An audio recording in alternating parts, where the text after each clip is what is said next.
सर्वेषां स्वस्तिर्भवतु सर्वेषां स्वस्तिर्भवतु सर्वेषां शान्तिर्भवतु सर्वेषां शान्तिर्भवतु सर्वेषां पूर्णं भवतु सर्वेषां पूर्णं भवतु सर्वेषां मङ्गलं भवतु सर्वेषां मङ्गलं भवतु।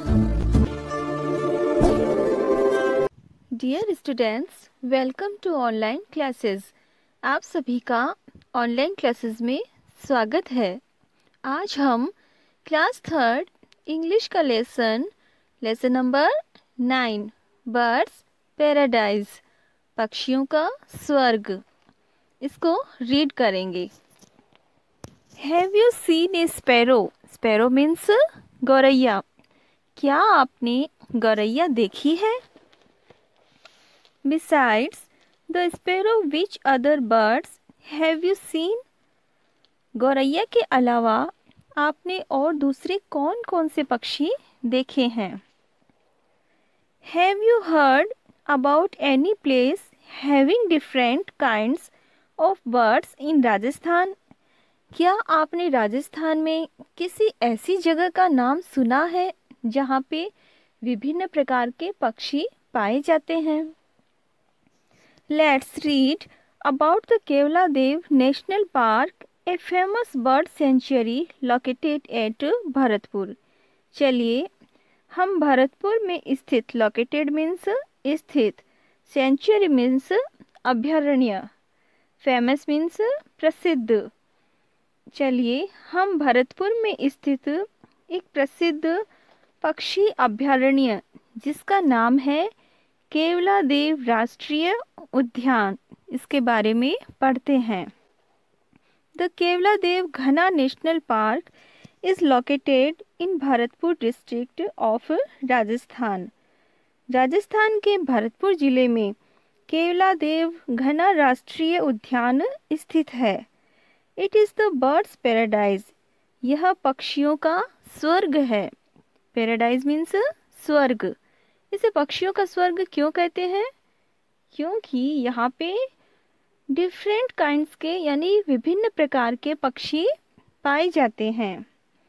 The park is named after an ancient mandir of Keoladeo devoted of lord Shiva.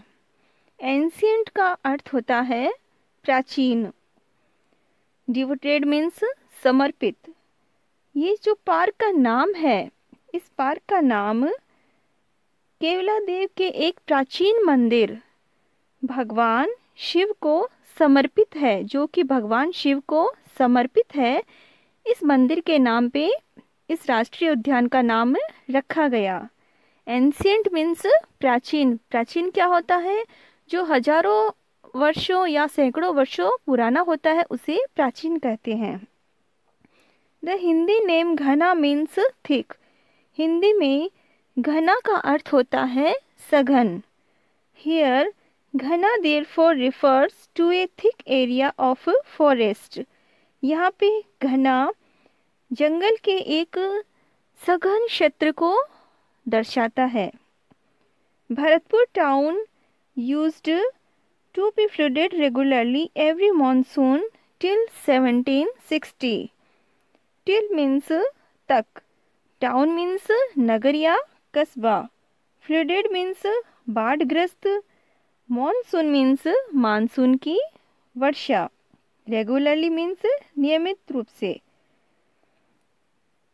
1760 तक भरतपुर नगर है वह नियमित रूप से प्रत्येक मानसून की वर्षा में बाढ़ग्रस्त रहता था। The Maharaja of Bharatpur constructed a kachcha dam to save the town from floods.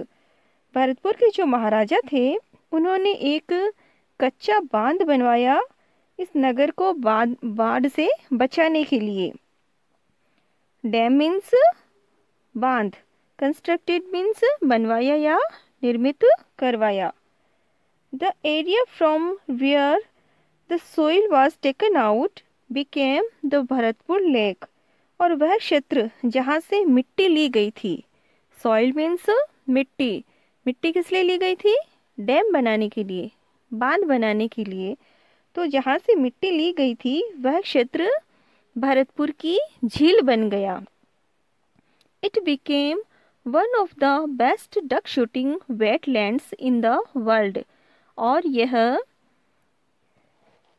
बतख का शिकार करने का विश्व का सबसे अच्छा दलदली क्षेत्र बन गया। But in 1965 the government band the shooting of birds.